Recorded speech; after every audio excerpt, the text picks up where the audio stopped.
welcome to Market Domination, sponsored by Tasty Trade. I'm Julie Hyman. That's Josh Lipton, live from our New York City headquarters. We are giving you the ultimate investing playbook to help tune out the noise and make the right moves for your money. And here's your headline blitz, getting you up to speed 1 hour before the closing bell rings on Wall Street.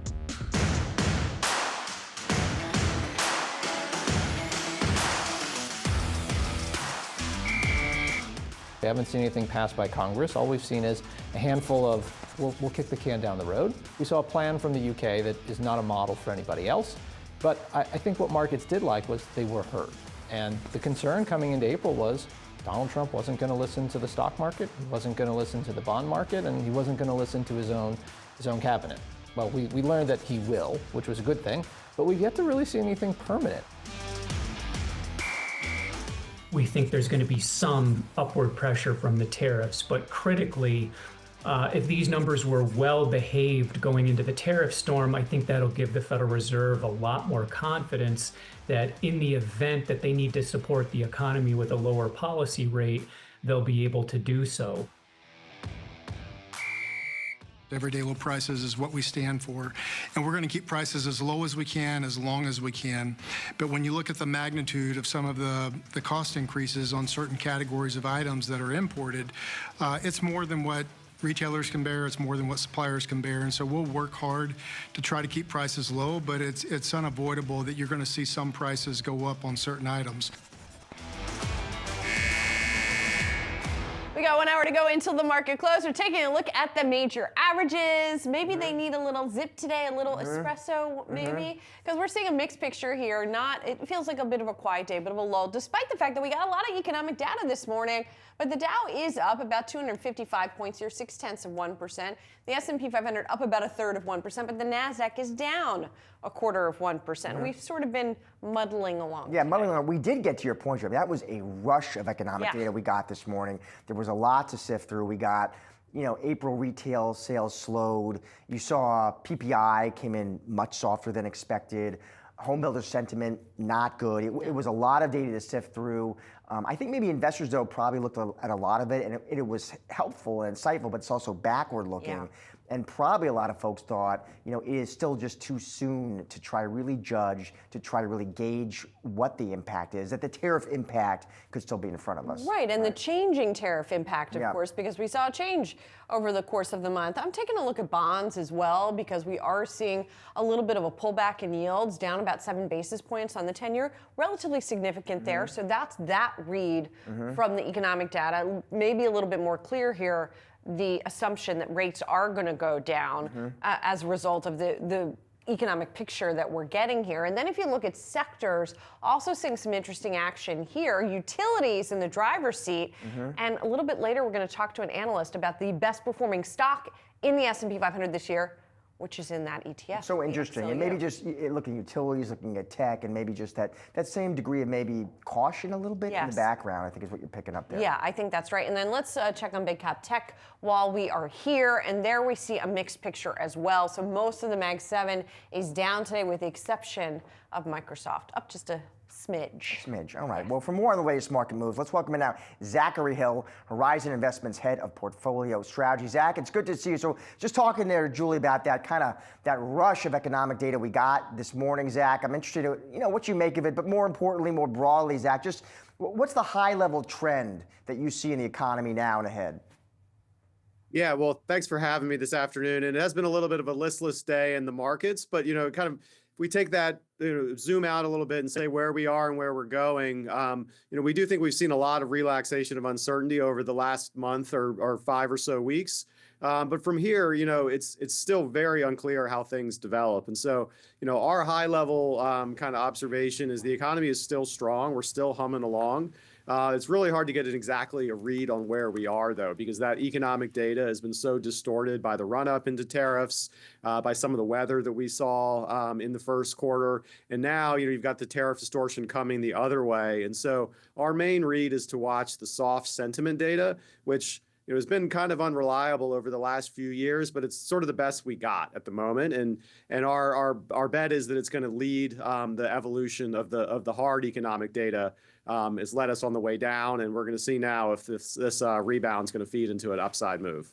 Yeah, I mean, it's really suspenseful, I guess you could say, because we also now have this anticipation now that the attention is kind of shifting from tariffs, shifting back towards what many investors were looking forward to in the Trump agenda, things like tax cuts. Is that going to feed through into consumer sentiment and then into spending also, though?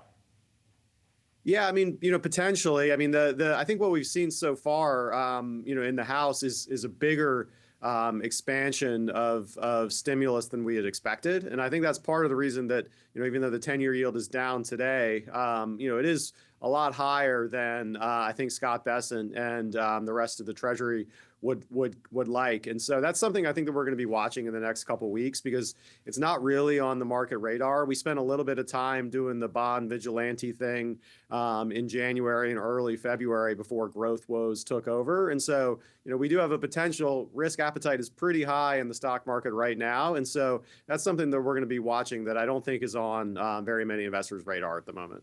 Given the economic data you're watching, Zach, even today, April retail sales slowed. PPI, though, much softer than expected. I'm just curious, how does that inform what you think the Fed's moves in 2025 are going to look like? Yeah, I mean, I think the short answer is it really doesn't. The Fed is just as confused as the rest of us. They're seeing all this noise in the data, and they don't know what to do. They don't want to make a move and have to change it based on a tweet or a change in policy that happens at the drop of a hat. And so they're just going to sit tight. If they see meaningful slowdown in the labor market, then they'll act, and they have room to act. And I think that's helpful. But for right now, I mean, it's just a wait and see thing, and we could be in a wait and see all summer long. We got Jackson Hole in August, and maybe the earliest they're going to set something up is in September. So that's a pretty long time to wait on that rate channel. So when it comes to positioning, as we talked about, we're seeing a little bit of a defensive lead, at least in today's session. Is that how you're positioning as well, or are you sort of striking a different balance? Yeah, I mean, today's a defensive day in the markets for sure. Utilities and staples are doing really, really well. But actually, yesterday was the polar opposite of that. And so we think that, the difficulty for market leadership is going to persist. I mean, at a high level, though, with the amount of uncertainty that we still have and the how quickly things can change from an outlook perspective, we think it makes sense to lower your overall size of the exposures in the portfolio and look for some places that are a little bit lower risk than the market to hang out. And so for on the global equity side of things, we like international stocks more than we have since the AI craze took off in early 2023. You got the dollar, tailwinds there, finally starting to weaken after being, really persistently strong for the last few years. And just generally speaking, those stocks tend to trade with a little bit lower risk profile. So we do think that's an attractive place to be. But at the same time, like we don't think we're going into a recession based on the policy mix we have at the moment on offer. We're just seeing a growth slowdown. So, we're not fully embracing that defensive trade that you're seeing today in the market, but rather be kind of in the middle, places like quality dividends and those types of exposures that can kind of weather through this noise and volatility that we expect. Let's say, Zach, I do want to play offense, though, in the equity market. What would you suggest? Yeah, I mean, our number one place to play offense, and we do think it has a lot of deregulatory tailwinds, is in banks in the U.S., so domestic banks, whether that's the large cap banks or a little further down the cap spectrum can be a little riskier in the regional bank space. We think that's the number one place that has really nice tailwinds, and they've traded really, really well. Actually, kind of matched the the rebound that we saw in the Mag 7 over this last from the market bottom to here, and so that's an area that we like to play offense in. You can also start to dip your toe a little bit into some of the tech names. Maybe not to go overweight the top of the market because we think there's a lot of risk in that part of the market. But some of the software and cloud services providers, that's an area that you can also take a little bit of risk if you want to be offensive at the moment. Final question for fixed income investors listening right now. Your guidance, Zach. What would you suggest to those folks? Yeah, I mean, fixed income is tough. We did a round trip in credit spreads, and we're actually tighter now on high yield spreads than we were pre-Liberation Day, which is quite frankly pretty amazing. And so, we're not looking to add to high yield exposure at the moment, but we do think, in this kind of muddle through slowing economy, some investment grade credit and some structured credit opportunities. If you pair that with, some kind of intermediate term duration, can be a pretty nice profile, because if we do hit a bigger growth slowdown than we're expecting, we will get some of those hedge benefits from the belly of the curve. And so that's kind of how we like to position in the fixed income side. Admittedly, it's not very exciting, but we deal with what we play the cards that we're dealt, and so that's what we got on the table at the moment. Zach, thanks so much. Appreciate it. Thank you. We're just getting started here on Market Domination. Coming up, retail sales sharply slowing in April. We'll speak to Mastercard's chief economist on the other side for a check-in on the consumer. Plus, UnitedHealth stock cratering, hitting a 5-year low as negative headlines for the insurance giant continue to add up. We'll check in on those shares later in the hour. Plus, after the closing bell, the CEO of eToro joins the program live from the NASDAQ to discuss the company's IPO, what comes next after going public. Stick around, more Market Domination still to come.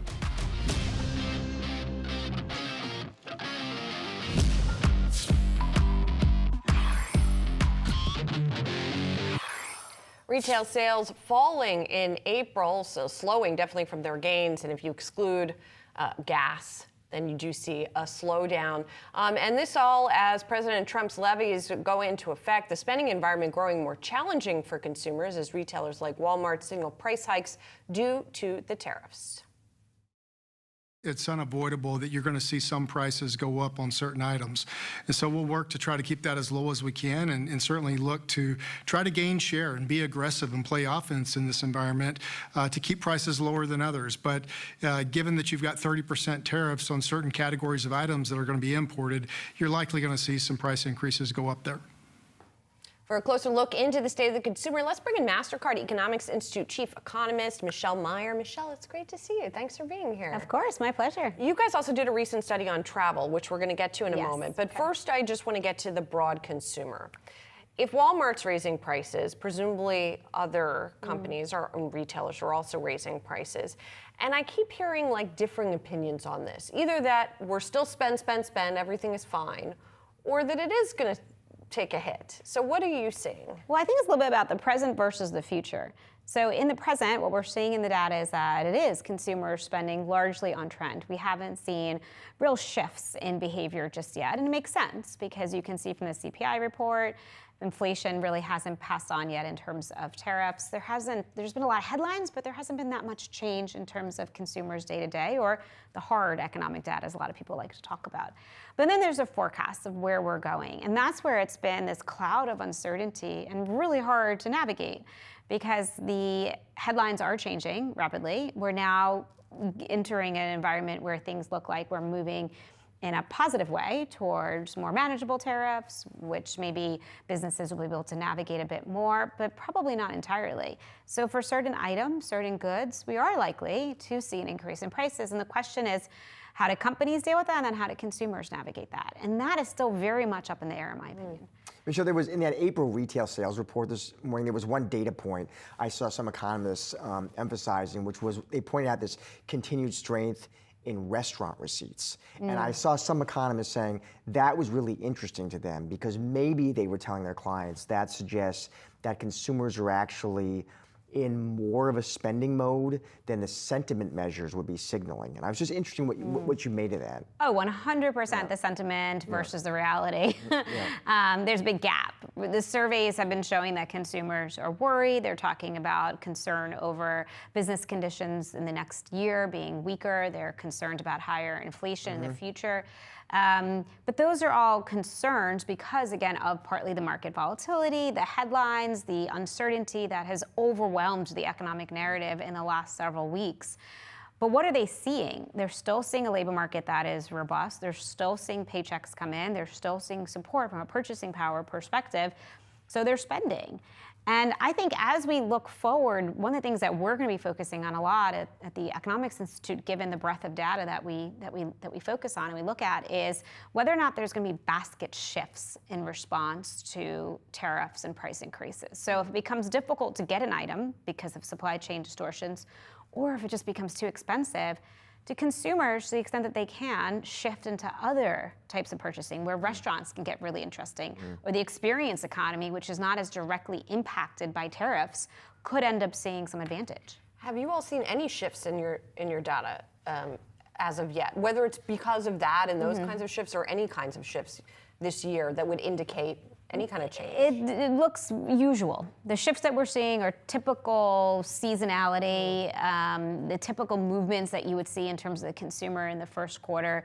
There aren't indications that the economy is moving decisively in one direction or the other. So that's where this disconnect between the dramatic moves in the surveys versus nuanced moves in the hard data comes into play. And Michelle, so they're still spending. I'm curious, how would you characterize the financial health of consumers? How would you characterize that? How would you describe that? So when you break down the drivers of spending, there's income creation, and then there's the balance sheet, the household balance sheet, which is both wealth and debt. From an income creation perspective, it's a function of the labor market. So if you look at a measure of aggregate wages, which takes into account the total amount of jobs created and how much on average people are getting paid, it's still quite strong. It's still running pretty much the rate that we had seen the second half of last year, where we had what we all know is a robust economy with a strong consumer during the holiday season. So we're going to monitor that, right? The weekly jobless claims numbers, like we got this morning, are going to be important. So far, no movement on jobless claims. You're not seeing an increase in people filing for unemployment insurance. And then you have the balance sheet. And that's where I think there was a lot of focus on the volatility in the market with the sell-off that felt painful at times in the stock market, creating what could have been a negative wealth effect. But that has since popped back, as we all know. And the wealth effect is not what happens in the equity market over a 3-week period. It's what happens over a 3-year period. So consumers are responding to changes in net worth over that period of time, which has largely still been positive. So let's get to the travel part of the equation. And I know you guys are looking at trends, but I would ask, first of all, about the overall trend. In the beginning, you talked about what's happening now and what's going to happen. Yes. Travel is one of those things where you look forward to do Yes, it, right? yeah. You are booking travel out, however, 3, 6 months, even 12 months out. Yeah. Are those trends still holding up? Yeah, so exactly right. We looked at both what we're seeing now in terms of cross-border spending and activity, and certainly has been well known there's been some shifts or reduction in terms of cross-border spending into the U.S. For a variety of reasons. But as you think about where people are going into the future, we looked at some really interesting bookings data. What's being booked now for travel in the summer. And you are still seeing really positive trends develop, particularly for places in Japan. So Tokyo is the #1 trending destination going into the summer. It remained strong last year, but even stronger this year. Osaka is high up on the list. Particularly for the US and Canada, you're seeing still strong travel San Juan, to Maui, and Hawaii, Paris, high on the list as well. So consumers seem to still be booking trips and wanting to explore. I don't think that has changed, but I do think they're being mindful of what they pick, right? So from a value perspective, potentially part of the reason Japan has been high on the list is because of currency changes. The dollar had appreciated a lot versus the yen. That could play a role. And what about, you referred to cross-border, how much visibility do you all have into incoming travel to the U.S.? Yeah, so we have a good picture of understanding tourism spending and in general the health of the travel economy by understanding how people are spending. So it's quite robust. Now, obviously, for the forward-looking, we're going to be relying on bookings data and other information to understand where people will be going based off of what they're booking today. Last question. So that's the consumer. Any line of sight into corporate travel and trends and themes you're seeing there? Yeah, so one of the things that we explored just in the last several years, if corporate travel has shifted in terms of how people travel, and it was an interesting observation across a lot of countries, not everywhere, but a lot of countries, corporate business travelers are staying at destination longer than they would have otherwise. So maybe the frequency of trips are a little bit smaller, but the duration is higher, particularly for international travel. And that seems to be a trend that is sticking a bit at the moment. Interesting. Michelle, great to see you. Thanks for coming in. Of course. Appreciate it. Well, shares of UnitedHealth Group, they're sinking today, and that's after a report from the Wall Street Journal saying that the company is under criminal investigation for possible Medicare fraud. For more, we've got our Yahoo Finance senior health reporter, Anjali Kemlani. So, Anjali, what's the story here? Yeah, well, on that note from the Wall Street Journal, UnitedHealth Group has already denied that report, saying in the statement today that they have not been notified by the Department of Justice of the supposed criminal investigation reported, and they call it the Wall Street Journal for without attribution in that story yesterday. And this is just the latest development in what has been a really rough past 1.5 years for the healthcare giant. If you rewind all the way back to December 2023, it was riding high. The company was boasting having 10% of the country's physicians, or almost 90,000 physicians, as part of its Optum Health business. And analysts were speculating about it becoming the first $1 trillion healthcare company.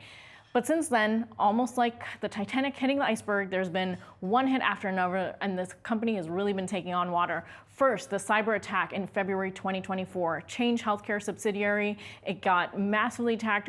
The company initially underestimated the impact of that, and it just appeared to be on the path of recovery soon after that. And then they just suffered another setback, the tragic killing of insurance CEO Brian Thompson, and that really unleashed unprecedented backlash, making UnitedHealth basically the face of the frustrations against the health insurance industry from the general public. The company was actually recently sued by investors for allegedly concealing how much of an impact that has even had on the company. Then you pile onto that the company's first quarter earnings miss, in large due to increased Medicare costs.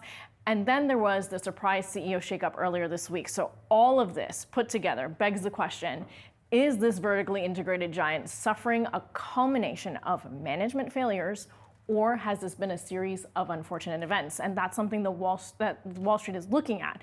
They seem to be losing faith in the stock. You saw on your screen just down about 12%. It's been teetering between 12 and 13 all day. It's lost more than 5 years worth of gains in the past 1 month alone, and is responsible for actually dragging down the Dow. Since November 2024, when UnitedHealth traded at an all-time high, its stock has declined and accounted for 88% of the Dow's decline since that date, which is down more than 2,500 points. It's also heavily weighted stock in the S&P, contributing to the healthcare subsector, and that has become the worst performing subsector in the S&P year to date, down more than 5.5%. It's why Mizuho's Jared Holz sent a note to clients today that this could kick UnitedHealth out of the Dow. And he said that there's some risk in the name being removed from the Dow at some point, especially because they lost market cap from $600 billion down to $300 billion in the last month. And until there's, evidence of greater consistency, there's just a question of what this company is going to be doing. So how is this newly appointed legendary CEO, Stephen Hemsley, who is credited with building United into the behemoth it is today, going to right-size the ship? That's something the street has to contend with. And we'll all be waiting to find out. But clearly the street is sending a signal today that they are not happy with some of these changes and maybe aren't going to be waiting around to find out. All right. Thank you, Anj. Appreciate it. Coming up, we are checking in on some of today's top trending tickers, including the latest on the deal between Dick's Sporting Goods and Foot Locker. Stick around. Much more market domination still to come.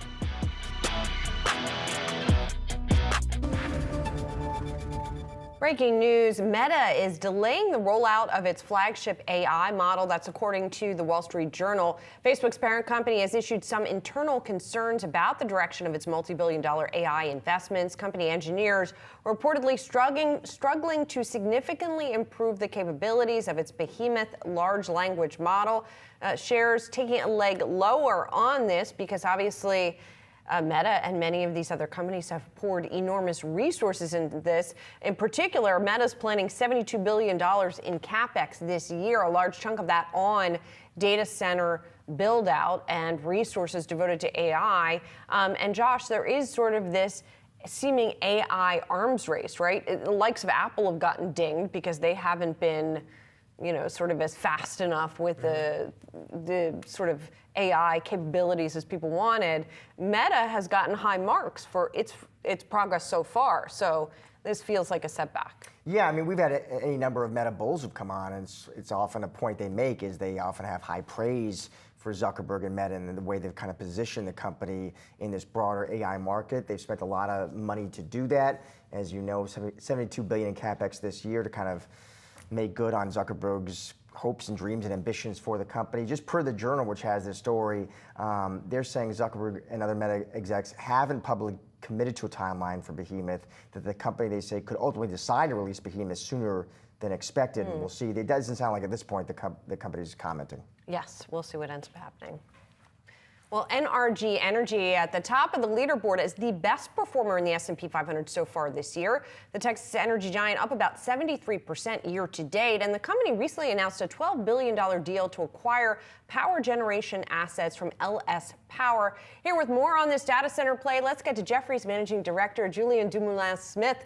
He's joining us now to discuss. Julien, and it's funny, we were just talking about Meta because obviously one of the things that has driven NRG and a lot of other power plays has been this thirst for power to fuel data centers, but energy has overtaken them this year. What, in your view, has been the big catalyst or catalyst for that outperformance?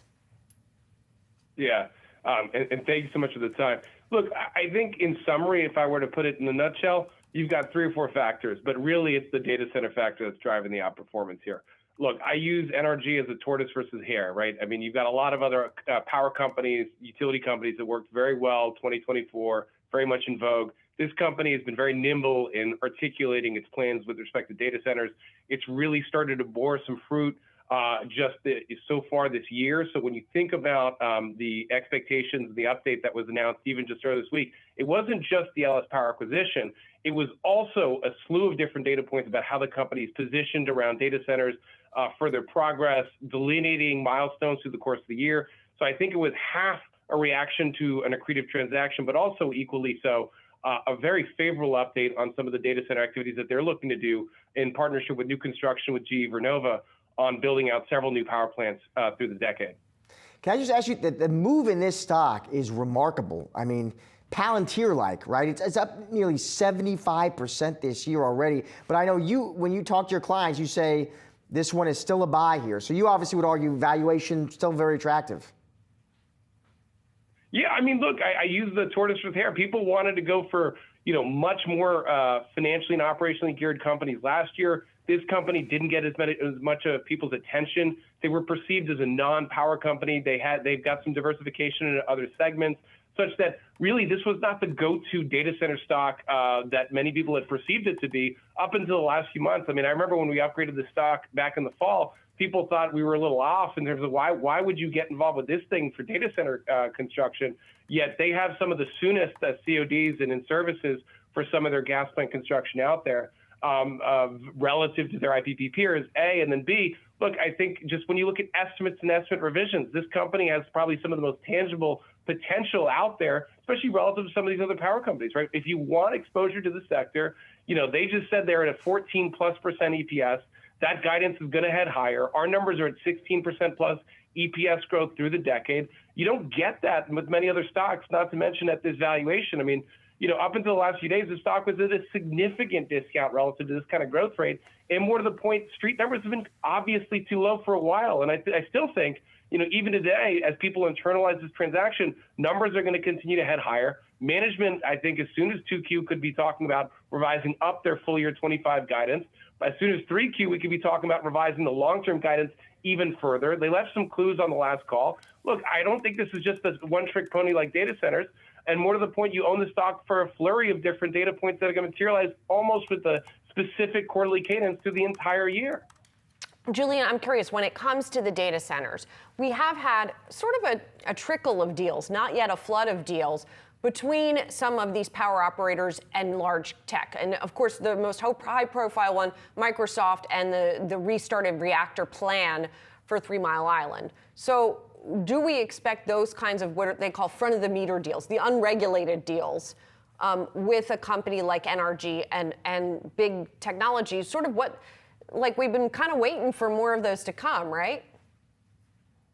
Yeah, no, absolutely. I mean, I think we still are. I mean, we're waiting across both the power companies and utility companies through the course of this year to see some of those data points transpire.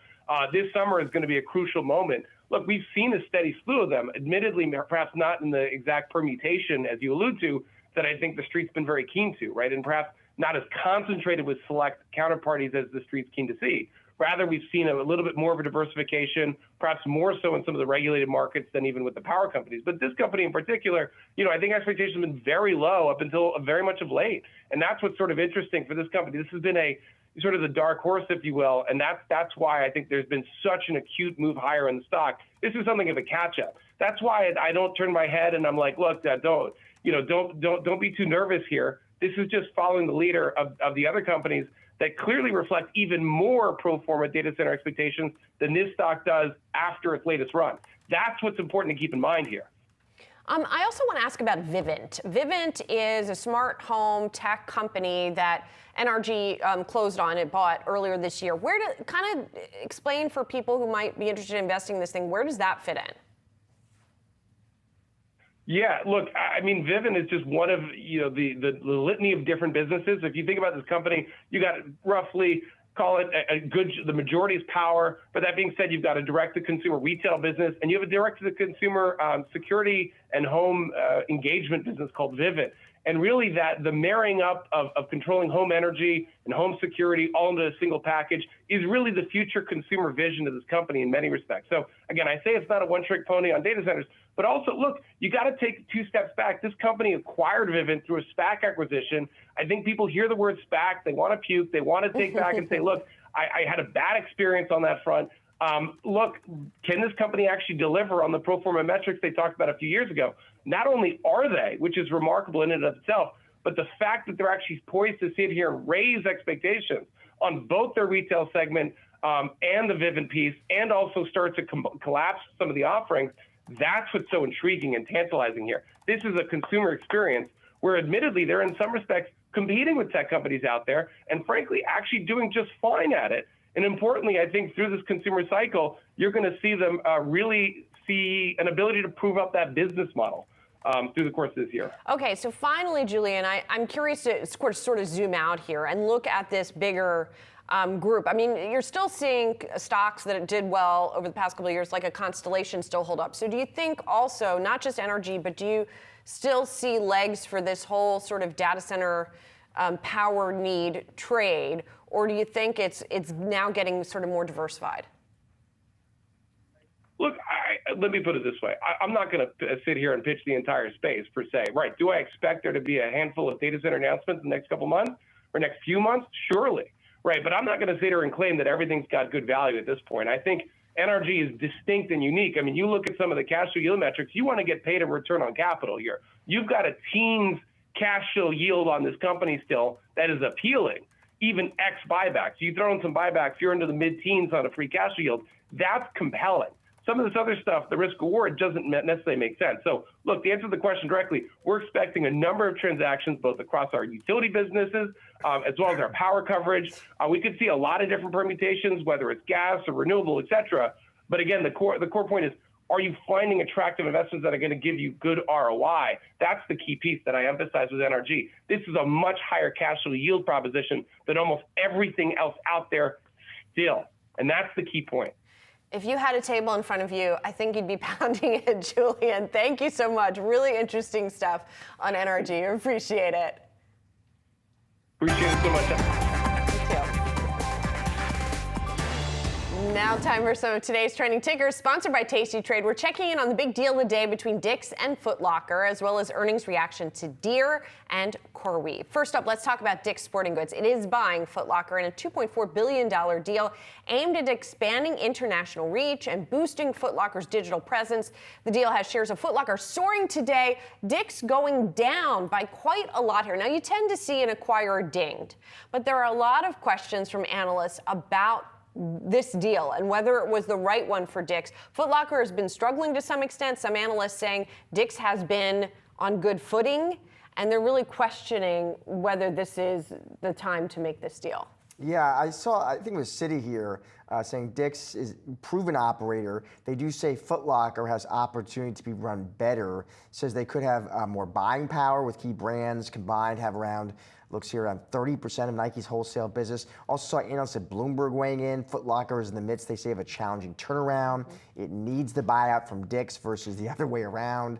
Validated, they say, by weak preliminary Q1 results for Foot Locker, a contrast, they say, to Dick's beat. Yeah, I also thought it was interesting, Jonathan Komp over at Baird saying that this deal is a levered bet on Nike's turnaround. As we've talked about in the past, Foot Locker is very over-indexed to the likes of a Nike, and that relationship has sort of been hot and cold over the past couple of years as Nike sort of went with a more direct-to-consumer strategy, then came back around to using Foot Locker as a channel. So it's going to be real interesting, and we're going to talk more about this with Sam Poser, who longtime footwear analyst, later in the show. Sam is the man to talk to on this story, indeed. for sure. Shares of Deere hitting an all-time high. It's after topping earnings expectations. The earnings beat comes even as profit fell 22% compared to the same period last year. So beat estimates. Net income did drop 22% from the year earlier to $6.64 a share, but the street expected $5.57, so that's good enough. They did trim their profit outlook for the year. They're now looking for between $4.75 and $5.5 billion, Julie. Yeah, basically, the shares are trading at a record. Did you say that already? Forgive me if you did. The shares are repeating. It's something. Yeah, the shares are at a record, and it seems like there's a lot of optimism about the farm cycle sort of inflecting higher from here. Over at Jefferies, there was an analyst there who said, "We see nothing in today's results that calls into question the thesis that 2025 should mark a bottom in the ag cycle." So it's as much about today as it is about that sort of view that things are going to get better from here. And I see analysts at Citi cited as saying less dire than feared tariff impacted outlook. So less dire. That's good enough, Julie. Yeah, and the shares up about 20% this year. CoreWeave getting a boost today after regulatory filing showed an additional agreement with OpenAI in which the ChatGPT maker has committed to pay CoreWeave up to $4 billion through April 2029. It also comes after the company issued its first earnings report since going public via an IPO in March. Now, the shares initially fell. Then this filing came out. They went up. It looks like they're back down again. I don't know if we've got that intraday chart to show that sort of back and forth that we've been seeing in the shares today. There it is. So you saw the shares initially down, then up, then down again. I mean, there was this optimism around this deal. There was already an existing agreement here. CoreWeave had already signed with OpenAI a 5-year contract worth about $12 billion. So this is then an additional $4 billion on top of that, but the company's operating income forecast was below estimates. Sounds like CoreWeave disclosed the deal on the earnings call yesterday, but then didn't name the parties. So now we know, by the way. Brent Till at Jefferies telling his clients, we know Brent, friend of the show, longtime smart analyst, he says, "We see no sign of AI compute tailwinds easing up soon and see CoreWeave as a multi-year winner." He took his target to, it looks like, 80. Well, but then on the flip side of that, we got D.A. Davidson cutting it to underperform from neutral. Is that Gil Luria? Is that who that is? I'm not sure if it's Gil. As I'm reading this, I'm not sure if it's Gil, but the price target there is 36. We are fans. So choose your fighter? I think it's you get Brent and Gil on there. Whoever, I'm going to check it, but whoever said it says it confirms our concern that CoreWeave is not a business worth scaling. So, all right. A good market debate. It does. There you go. Coming up, we're breaking down the best ways to be positioned within the big box with retail names in today's investor playbook. Stay tuned. More market domination still to come.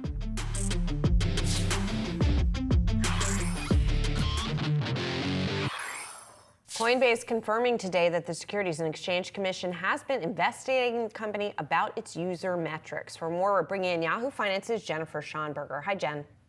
Hey, Julie, that's right. The Securities and Exchange Commission is investigating whether Coinbase misstated its user numbers in past disclosures. This even after the agency dropped its lawsuit accusing the world's largest crypto exchange for not registering with the commission to market alleged securities. Paul Graywall, chief legal officer for Coinbase, told Yahoo Finance in a statement that, quote, "This is a holdover investigation from the prior administration about a metric we stopped reporting 2.5 years ago, which was fully disclosed to the public." He went on to say, "While we strongly believe this investigation should not continue, we remain committed to working with the SEC to bring this matter to a close." Now, Graywall said the company has explained that a measure known as the verified users measure includes anyone who verified their email address or phone number with the company and thus may overstate the number of unique customers. He also said Coinbase disclosed and continues to disclose the more relevant measure of monthly transacting users. That's the number of people who actually use Coinbase's platform in a given month. When Coinbase filed with the SEC to become a public company, it disclosed in its S-1 form in February of 2021 the difference between verified users, a broader, more encompassing measure that included those registered on the platform, along with those who have simply verified their email or phone number, versus the monthly transacting users, or those who transact in one or more products at least once a month.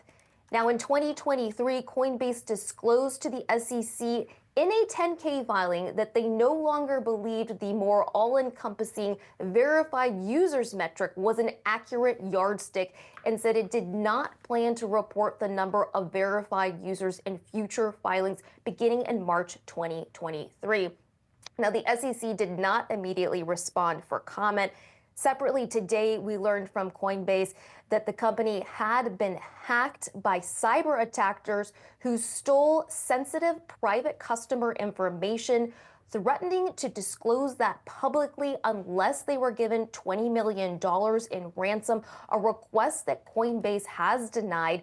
Meanwhile, Bloomberg reporting just moments ago that Coinbase's system has actually been open to hackers since January. I reached out to Coinbase for comment, but they did not immediately respond. Guys. All right, thank you, Jen.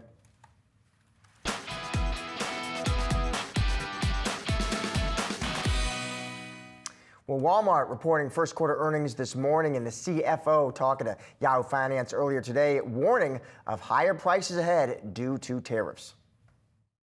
Given that you've got 30% tariffs on certain categories of items that are going to be imported, you're likely going to see some price increases go up there. With Walmart setting the tone for other big box earnings in the coming weeks, we're navigating how to play the retail sector with the Yahoo Finance playbook. And joining us now is David Bellinger, Director and Senior Analyst at Mizuho Americas. David, it is good to see you. I do want your take on the Walmart results, David. Mixed results, but it's the talk of tariffs and price hikes getting attention there. I'm curious just to get your take. What'd you make of the report and commentary from the company? Yeah, thanks for having me back on.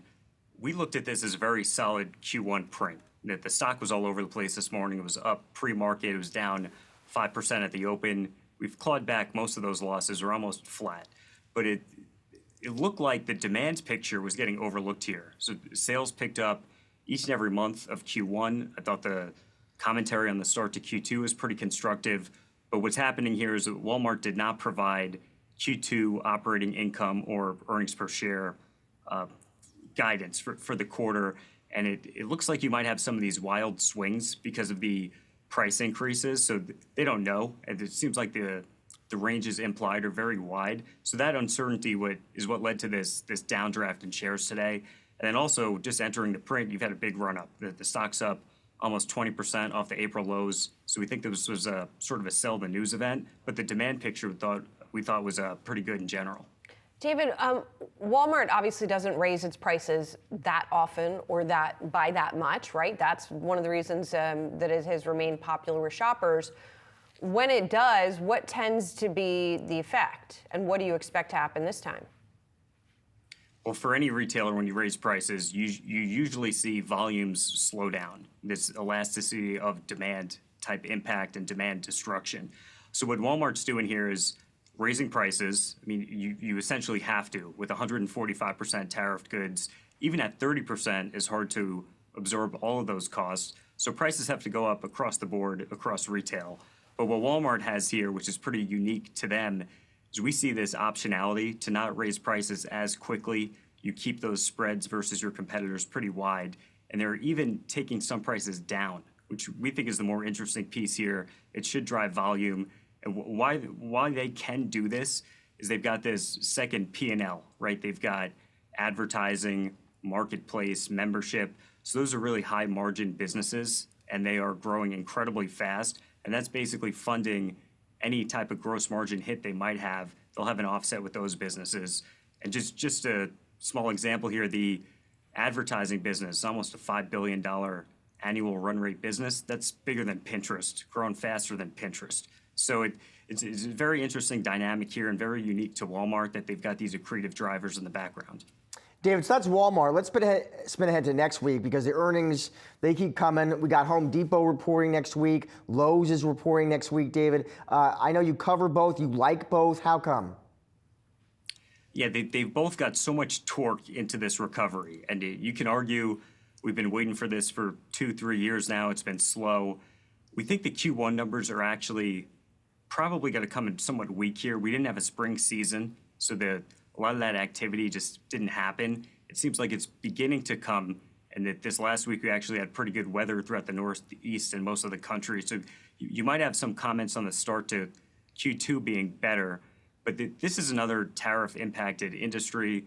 They've got pretty good pricing power, though. We're estimating something like 10 to 20% China exposure for Home Depot and Lowe's each, and we think a lot of that does get passed on.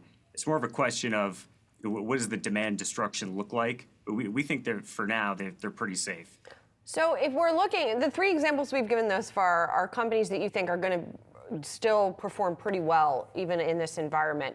Which of the big box retailers do you think is more vulnerable, either because of tariffs or more broadly because of the macroeconomic environment? Yeah, the one that stands out here is Target. So about half of their business comes from outside the U.S., the product sourced outside the U.S. So they're going to have a tough time passing all those price increases through, considering that a lot of their makeup of sales leans more discretionary. So you don't have the big food exposure that Walmart or Costco have. So that those guys are in a much better spot. And some of the data for Target has looked very weak throughout Q1, even into the early part of Q2. We think some of this is company specific with some of these boycotts that are taking place. But it seems like the price increases will be harder to push through for Target versus others. David, great to have you on the show today. Appreciate your time and those picks. Thank you, sir. Great, thank you. And while we're wrapping up today's Market Domination, don't go anywhere. We've got you covered with all the action. Following the closing bell, stay tuned for Market Domination Overtime.